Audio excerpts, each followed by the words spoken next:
Hey guys, how's it all going? So in today's video, I'll be sharing a bit of information about the demon president Malphas.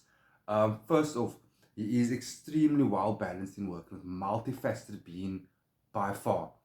Extremely well balanced. You can do painful magic with him successfully if done correctly. You can do magic for yourself in favor for yourself if done correctly.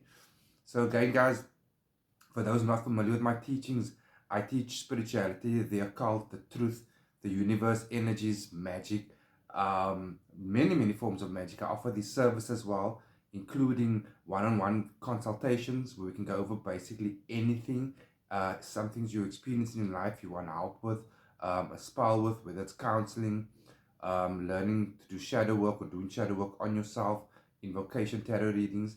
But okay, so I've made the notes here. I'll be sharing with you guys some of his characteristics, how he operates, his sigil, and his incantation. So this is for his initial invocation. This is the first step you take to forming your relationship with entity, okay? So let's start with his sigil and his incantation. So I'll show you his hand-drawn sigil now. I always do a hand-drawn one to show you guys it doesn't have to be 100% perfect because I'm no artist. But the reason I do it is because I encourage you all to, when you do your petition, which is your written page, to do it hand-drawn. It sends a big message and it helps you to remember the sigil. Because once you close your eyes in incantation, right? Sorry, in invocation, it greatly helps people to visualize entity sigil when sending the signal up. So you will, on your A4 page, have his hand-drawn sigil.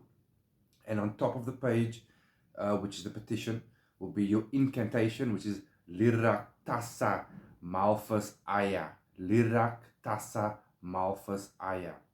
And underneath the heading and around the sigil itself, you will use words of welcome and entity into your presence, that you're grateful for his presence, and introducing yourself. And if you want to request in one or two things, okay? But remember, this is the initial invocation, so it's the introduction. And whether it's an invocation, an introduction, a spell, or a thank you invocation, and that's something I teach and work with my clients, you always want to communicate on the three levels, the three vibrations of communication, which is written, which is why you have the petition, verbal, spoken word, and then the seen word, okay? And again, once you call on entity, once his candles are lit, your eyes will dart from the candle flame, his candle flames, to the sigil and back and forth. Left hand near the sigil, facing down, right hand facing up, bellowing out the incantation like 10, 12, 15 times. And as you're doing that, you want to actually visualize his sigil and coursing through you from the left side to the right side up, calling and welcoming entity in, okay? The candles for Malphas, we can use black and blue. Both should have his name scribed on it. You can use something like eucalyptus oil or sandalwood oil for that one. Offerings, I like to use like some seeds, various seeds, nuts, fruits, and wine. Now, some of his characteristics and benefits, and this is why I started by saying he's extremely well balanced. And keep in mind, they all have their own characteristics. It doesn't mean you're going to get a successful invocation the first time. Sometimes they're just not going to reply or give presents, but keep knocking as such, okay? Okay, so firstly, he does destroy your enemies to a point where he destroys them, their lives, their homes, their possessions. So yeah, for baneful magic, for curses, he is one of the go-to guys.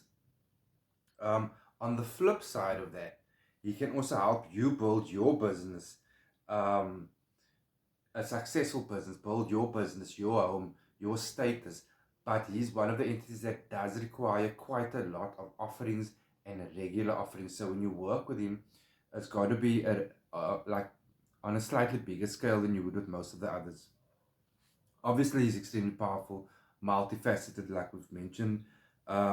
He can also manipulate your enemies in your favor, depending what the intent is in the spell, right? Say if they owe you something or you need them to complete something in your favor, he can manipulate their energies, their order, their way of thinking, their mind. He can manipulate. So he's one of the entities you can go to when you're looking for that type of work to manipulate someone. But again, if worked correctly.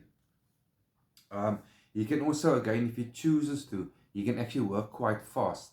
Like the Duke Zephyr for lust work, He generally works quite fast if worked with correctly, offerings are done correctly, everything is done correctly and on point. You know, your energy there, you focus. He's one of the faster ones. Lastly, just make sure when you offer, because like I said, you have to give quite a bit of offerings. Make sure it's extremely sincere, like you're really giving it out, okay? Like, you know, you've got that feeling of, I'm blessing you, almost, I'm giving you something that I want you to enjoy. If you don't have that sensation, then rather don't do it or don't work with this entity. Again, guys, if you need any of my services, help, guidance, teachings, hit me up. Okay, be good or not.